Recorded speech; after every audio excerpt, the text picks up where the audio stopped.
बोलो ललही छठी मैया की जय। आप सबके बीच बहुत दर्द भरा सोहर ललही छठी मैया के लेके आए हैं। आशा करते कि आप लोग अच्छे होंगे, स्वस्थ होंगे, मस्त होंगे और आप लोग अपने अपने काम में व्यस्त होंगे। और कुसुम मिश्रा संगीत के चैनल में आप लोग का स्वागत है। आप सबके बीच बहुत प्यारा सोहर लेके आए हैं। देखना एक बाझिन की कैसे पुकार है, कैसे माता रानी उसको देती हैं बालक, और वो फूल वाच रह के देखेंगे तभी सोहर का आनंद आएगा। खूब इस सोहर पे प्यार दुलारा आशीर्वाद देना आप लोग। जय ललही छठी मैया की। अंगना से उठी है बहुरियत, सासू से रज करें, सासू से रज करें हो। सासू हम हो चलब छठी पूजन, हम तोरे संगवा जाबैली आए हमें चलिउली आए हमें चलिउ हो। सासू हम हो चलब छठिया पूजन ली आए हमें चलिउली आए हमें चलिउ हो। बोलियऊ तऊ बहू बोलू धीरे है धीरे, बोलो धीरे है धीरे बोले हो। बहू सुनई पई है जेठनी तो हारी तो हाई ताना मरी है तो हाई मेहना मरी है हो। बहू अरे सुनई पई है जेठनी तो हारे तो हाई तनवा मरी है तो हाई मेहना मरी है हो।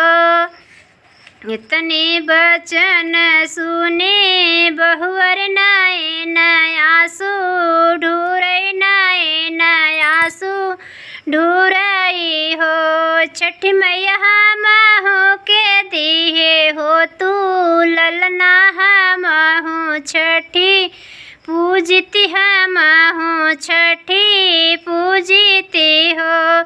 इतने वचन सुने बाझिन नए नयासु ढूरई नए नयासु ढूरई हो। छठी मैया हम हो के दिए हो तू ललना, हम हो छठी पूजती हम हो छठी भूखती हम हो छठी भूखती हो। मटिया का गोड़ हाथ बनाई नी राखी पाती मुड़वा हो राखी पाती मुड़वा हो।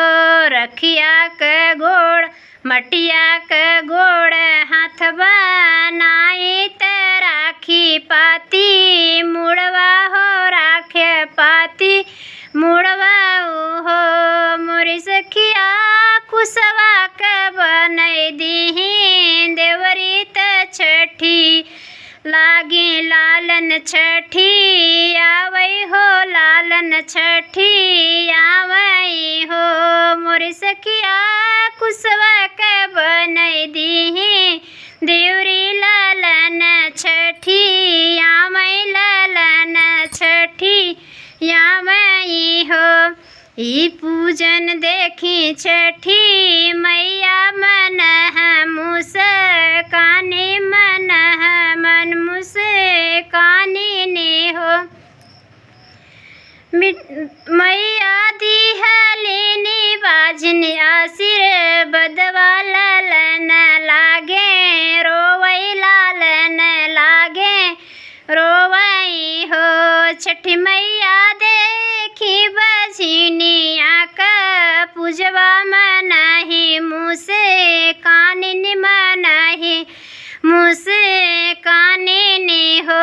मैया दी हली लालन आशीर्वाद लालन खूब रोवई लालन लागे रोवई हो।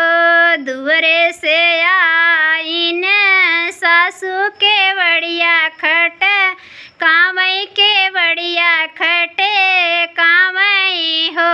बहू कहाँ रोवत बाटे लनवा के बढ़िया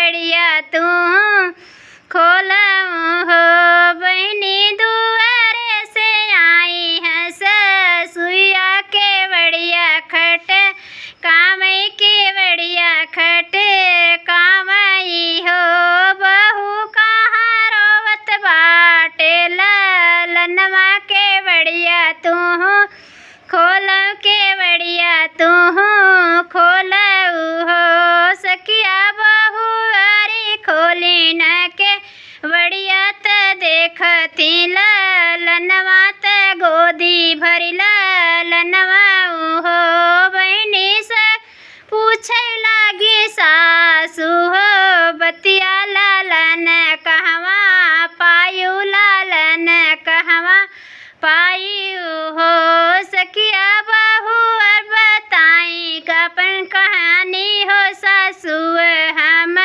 छठी पूजे सासू हम छठी पूजे हो सासू मटिया के गोड़ हाथ बनायो त राखी पाती मुड़वा हो राखी पाती मुड़वा हो सासू कुसवा का देवेरी बनाए त छठी हम पूजे लालन छठी आए लालन छठी आए हो सासू छठी मैया दीही मोरिला लनवा बजनिया नौआ छुट गए बजनिया नौआ छुट गए हो सासू छठी मैया दीही मोहे लालन बजनिया नौआ छुट गए बजनिया नौआ छुट गए हो। बोलो छठी मैया की जय। आप लोग फुल वॉच रह के इस ओर सुनेंगे तो आपको लोग बहुत आनंद आएगा। हमारी यूट्यूब फैमिली हमेशा मंगलमय कामना करती हूँ, हमेशा खुश रहिए आप लोग। बोलो छठी मैया की जय।